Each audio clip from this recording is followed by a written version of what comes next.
What is magic? What is a magician in terms of the Western mysteries or occultism? And what is the spiritual path of the magician? All of this you will learn shortly, so stay tuned. Brotherhood of the Eternal Light, teaching the Western mysteries.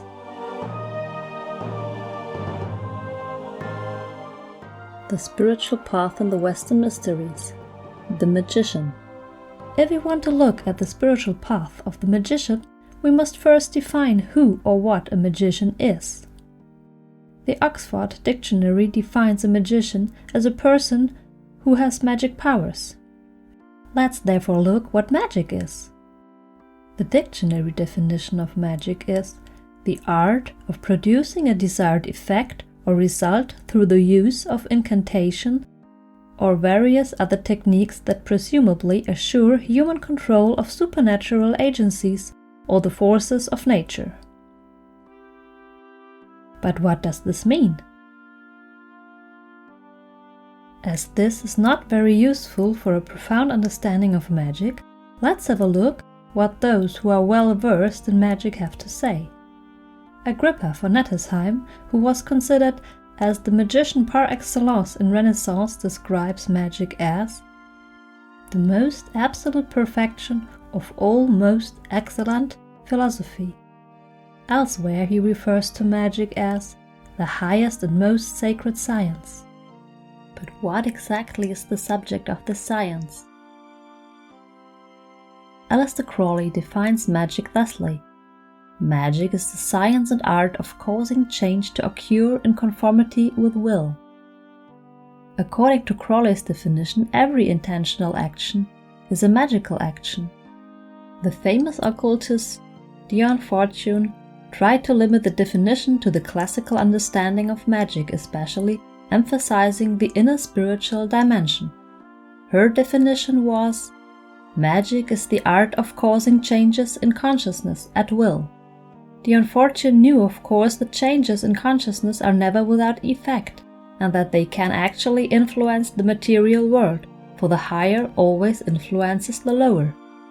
Salomo Baal Shem defines magic as follows: magic is the science and art to cause changes in consciousness, able to form the inner and outer reality in conformity with will.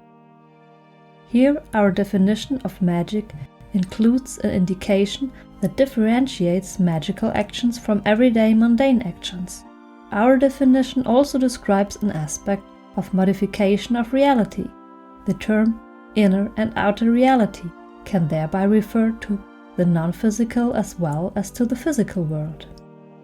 So this definition of magic is made by magicians of the Western mystery tradition. But what is this tradition? The Western mystery tradition is a continuous and deeply connected tradition whose different branches have always influenced each other. It reaches back to the wisdom in ancient Mesopotamia and Egypt, and also includes the Greek, Celtic and Nordic traditions. The Qabbalah is the core of the Western mystery tradition. The importance of the Qabbalah for Western magic cannot be overestimated, because the secret knowledge of the Western occult tradition can be found in it. All famous magicians have studied the Qabbalah. Often people tend to think that magic contradicts religion and believe in God as we know him from the Bible. Let us therefore have a look at an important biblical passage about this.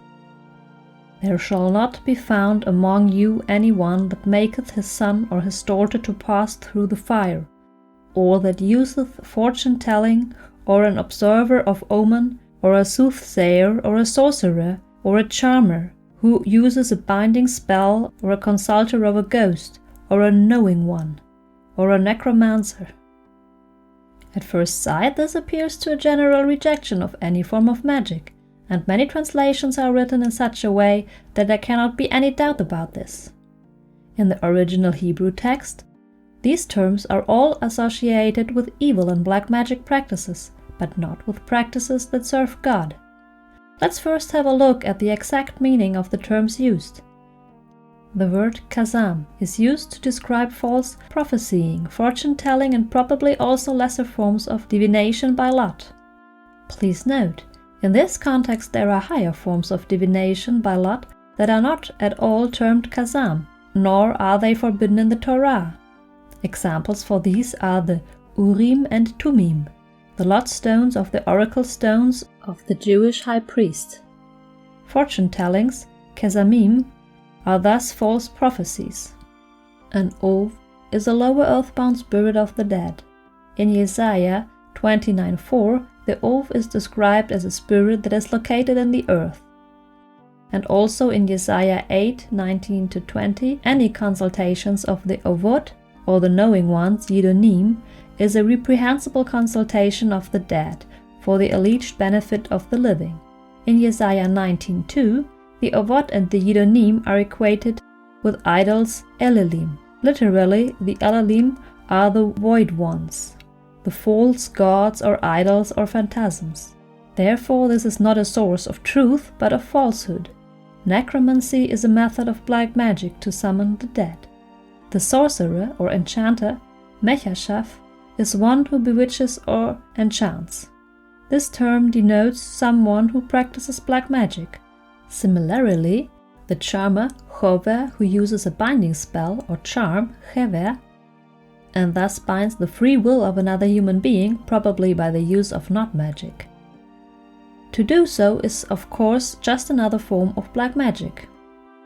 Apart from the obvious prohibition to practice black magic, or to engage someone to do so, the passage mentioned above is nothing but the ancient equivalent to "Thou shalt not read newspaper horoscopes, nor call tarot hotlines, nor consult channel mediums, nor perform glass moving." In other words, it is nothing but the prohibition of consulting charlatans, and with this we must agree wholeheartedly.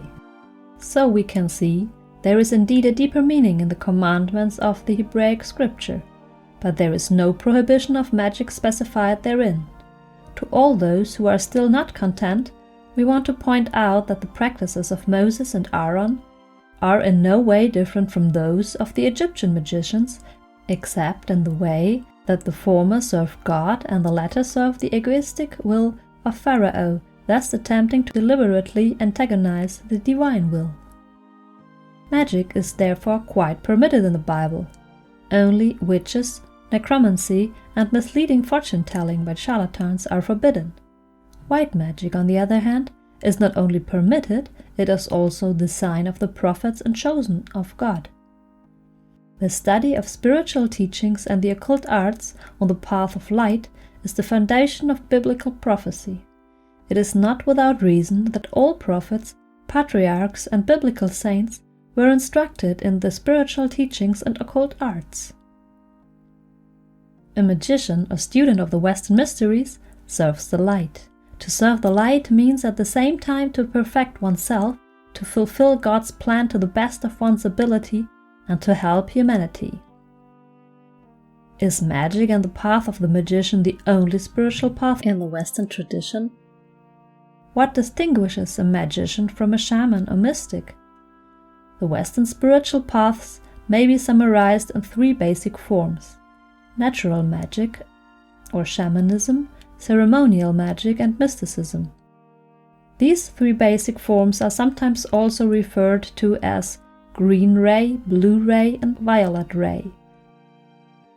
These three spiritual paths correlate with certain stages of human evolution that correspond to the past, present, and future of contemporary Western man.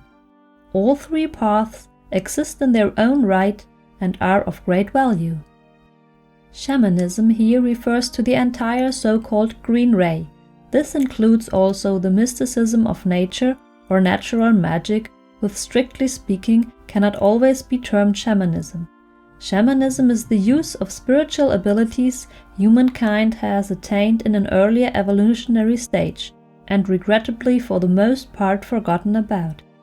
This evolutionary phase corresponds to the developmental stage of the Stone Age man.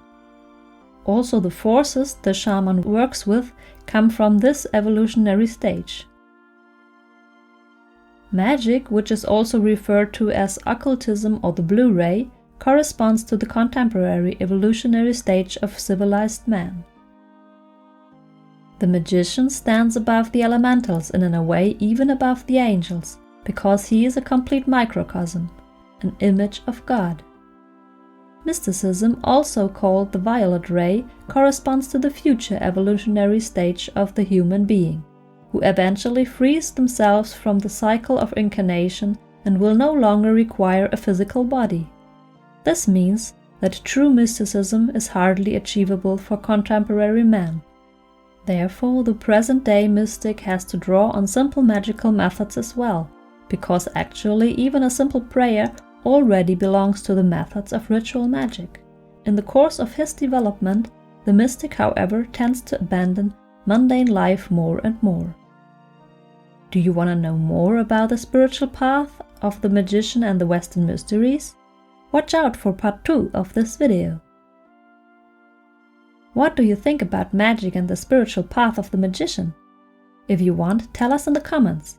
If you enjoyed watching this video, give it a like. Don't miss any of our videos and subscribe to our channel and click the bell to be notified of new videos. See you!